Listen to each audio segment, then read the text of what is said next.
9,000 years before the birth of Christ, a civilization more powerful than Egypt and Babylon combined controlled the Atlantic beyond Gibraltar.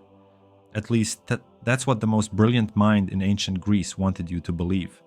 But Plato wasn't just telling a story. He was planting a philosophical time bomb that would explode across human consciousness for the next 24 centuries. Here's the thing that will blow your mind. Every treasure hunter, every deep-sea expedition, every documentary crew searching the ocean floor for Atlantis has been looking in the wrong place. The lost city was never lost. It's been sitting right there in Plato's dialogues the whole time, waiting for us to understand what he really meant. And once you see it, you'll never think about civilization the same way again. To understand Atlantis, we must first understand the man who created it. Plato wasn't just any storyteller. He was arguably the most influential philosopher in Western history, a man who rarely wrote anything without a deeper meaning. In his dialogues, Timaeus and Critias, written around 360 BCE, Plato presents Atlantis not as fiction, but as historical fact passed down through an unbroken chain of testimony. According to Plato, the story begins with Solon, the great Athenian lawgiver, who lived about 2 centuries before Plato's time. During his travels in Egypt around 590 BCE, Solon supposedly met with priests at the Temple of Sais, keepers of ancient records stretching back thousands of years. One elderly priest, according to Plato's account, told Solon, "O Solon, you Greeks are always children. There is no such thing as an old Greek." The priest then revealed the story of a great civilization that had existed 9,000 years before Solon's time. This civilization, called Atlantis, was located beyond the Pillars of Hercules, what we now call the Strait of Gibraltar. Plato describes it in remarkable detail. An island larger than Libya and Asia combined, arranged in concentric circles of land and water. At its center stood a magnificent temple to Poseidon, plated with silver, gold, and the mysterious metal orichalcum. The Atlanteans had created a vast maritime empire, controlling parts of Europe and Africa, before their hubris led to divine punishment and their civilization's destruction in a single catastrophic day and night. The level of detail is staggering. Plato describes their political system: 10 kingdoms ruled by the descendants of Poseidon's 10 sons. He outlines their military organization, their architecture, even their agricultural practices. He tells us about their great harbor, their horse racing tracks, their hot and cold springs. This wasn't a vague myth. It read like a historical account. But here's where the story gets interesting and problematic. No other ancient source mentions Atlantis, not one. Herodotus, the father of history, who lived just before Plato and wrote extensively about Egypt and its priests, never mentions this story. Neither do any Egyptian records that have survived to our time. Most tellingly, Aristotle, Plato's own student who spent 20 years at the academy, dismissed Atlantis entirely. Aristotle knew his teacher's methods well. He understood that Plato often used fictional narratives to illustrate philosophical points, like the famous allegory of the cave. Writing about Atlantis, Aristotle made a pointed observation. The man who invented it also destroyed it. This wasn't the response of someone who believed his teacher was recounting historical fact. Throughout antiquity, most scholars followed Aristotle's lead. Some, like the philosopher Proclus in the 5th century CE, argued for Atlantis' historical reality, but they were in the minority. The ancient world, generally speaking, understood Atlantis as Plato intended it, as a philosophical teaching tool, not a historical account. For nearly 1,000 years during the Middle Ages, Atlantis virtually disappeared from scholarly discourse. Plato's works were preserved primarily in the Islamic world and Byzantine Empire, while Western Europe focused on Christian theology rather than pagan philosophy. The few medieval scholars who encountered Plato's dialogues showed little interest in pursuing the Atlantis story. This changed dramatically during the Renaissance. In 1484, Marsilio Ficino completed his Latin translation of Plato's complete works, making them widely available in Western Europe for the first time in centuries. The timing couldn't have been more perfect. Columbus had recently reached the Americas. Vasco da Gama had rounded Africa, and Europeans were discovering that the world was far larger and more diverse than they had imagined. Suddenly, Atlantis didn't seem so impossible. If entire continents could exist unknown to European scholarship, why not a lost civilization? Francis Bacon captured this new spirit in his 1627 work New Atlantis, using Plato's concept to envision an ideal society in the New World. By the 17th century, scholars were seriously proposing real-world locations for Atlantis. Olof Rudbeck, a Swedish scientist, spent decades arguing that Atlantis was actually Sweden, producing a massive 4-volume work between 1679 and 1702 to support his theory. These Renaissance and early modern interpretations shared a common thread. They took Plato's account literally, while adapting it to contemporary geographical knowledge. But they were still scholarly exercises, limited to educated elites who could read Latin and Greek. Everything changed in 1882 with the publication of Atlantis, the Antediluvian World by Ignatius Donnelly, a former U.S. congressman from Minnesota. Donnelly's book was a phenomenon. It sold millions of copies and spawned countless imitators. Writing for a popular audience rather than academic scholars, Donnelly presented Atlantis not just as historical fact, but as the mother civilization of all human culture. According to Donnelly, Atlanteans had spread across the globe before their homeland's destruction, carrying advanced knowledge to Egypt, Mesopotamia, India, and the Americas. This explained, in his view, the similarities between widely separated cultures, their pyramid building, their flood myths, their astronomical knowledge.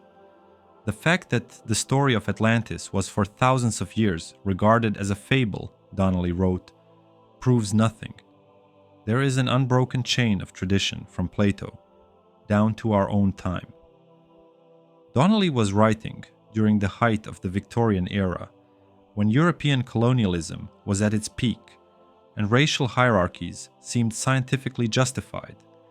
His diffusionist theory, the idea that civilization spread from a single advanced source rather than developing independently in multiple locations, fit perfectly with contemporary prejudices about primitive peoples being incapable of complex achievements.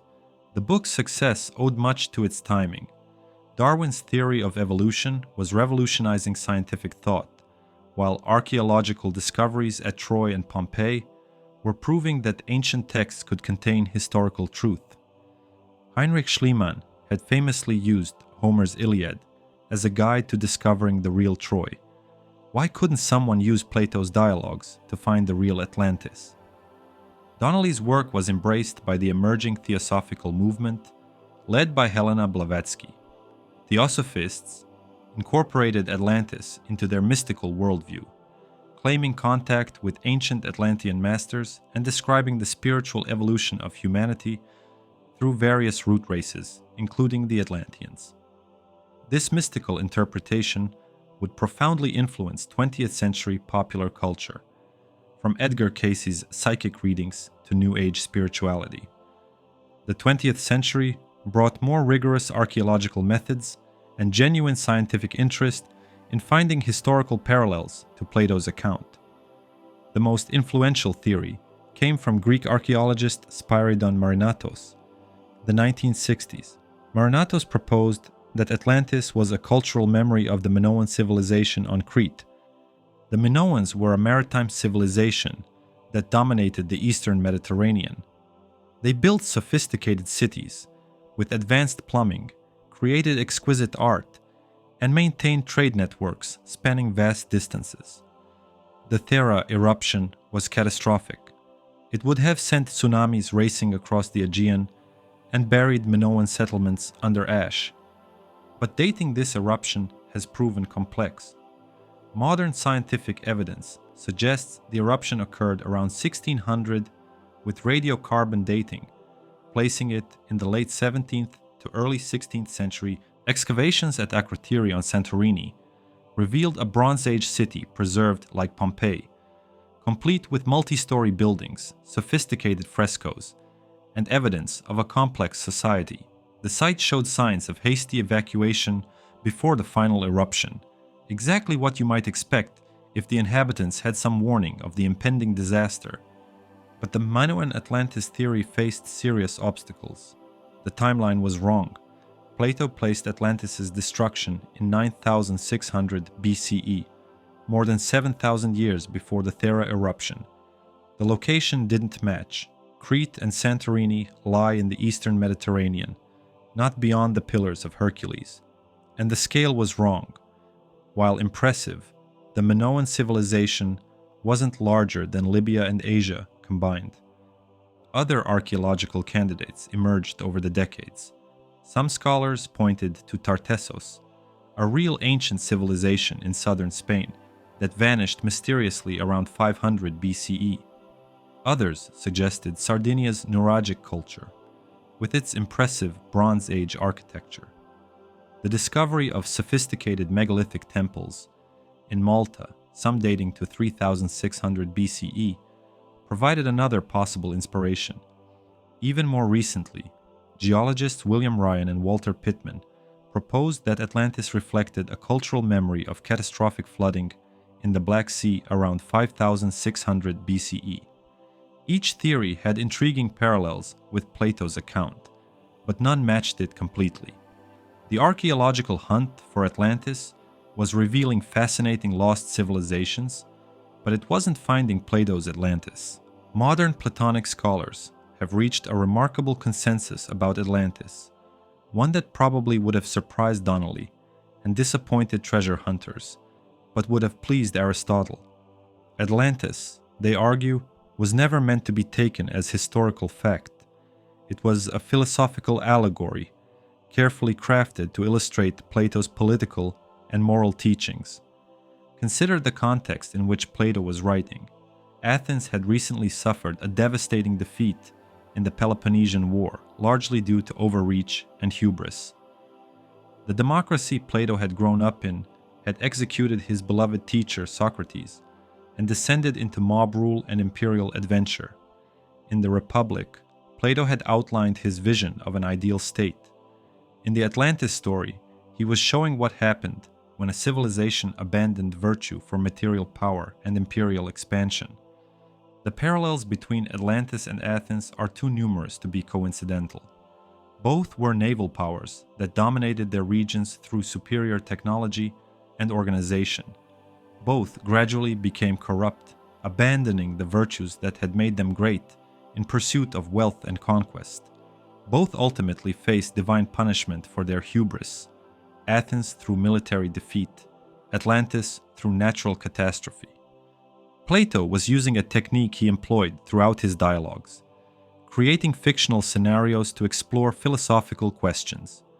Just as the prisoners in the cave weren't real people, but representations of humanity's relationship to knowledge, the Atlanteans weren't a real civilization, but a representation of how societies rise and fall based on their moral choices.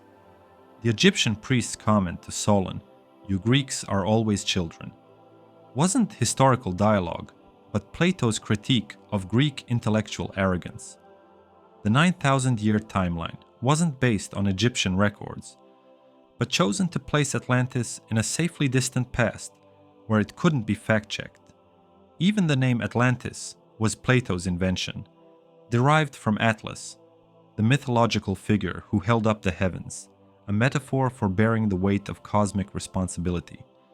This interpretation explains why no other ancient source mentions Atlantis, why Aristotle dismissed it, and why Plato himself never completed the Critias dialogue. It wasn't because he died before finishing the story. It was because he had made his philosophical point. The Atlantis of the Timaeus serves its purpose as a cautionary tale about political hubris. The unfinished Critias suggests that Plato may have realized, he had taken the allegory as far as it needed to go. So why does Atlantis continue to captivate us? Why do new theories emerge every few years? New expeditions launch, new documentaries premiere. The answer tells us as much about human nature as it does about ancient philosophy. We are drawn to Atlantis because it represents something we've lost, or fear we've lost. In every age, Atlantis has reflected contemporary anxieties and desires. For Renaissance explorers, it represented the possibility of undiscovered worlds. For Victorian imperialists, it justified theories of racial hierarchy and cultural diffusion. For 20th century occultists, it offered access to ancient wisdom. For modern environmentalists, it serves as a warning about climate change and ecological collapse. Atlantis also appeals to our sense that the past holds secrets we've yet to uncover. Every archaeological discovery, from Troy to Machu Picchu to Angkor Wat, reminds us that sophisticated civilizations have risen and fallen throughout history. The gaps in our knowledge are real and they're substantial. We know more about the surface of Mars than we do about the deep ocean floors, where a real Atlantis might lie buried. But perhaps most importantly, Atlantis speaks to our relationship with truth itself. In an age of information overload and competing narratives, the Atlantis story reminds us how difficult it can be to distinguish between fact and fiction, between history and myth, between evidence and wishful thinking.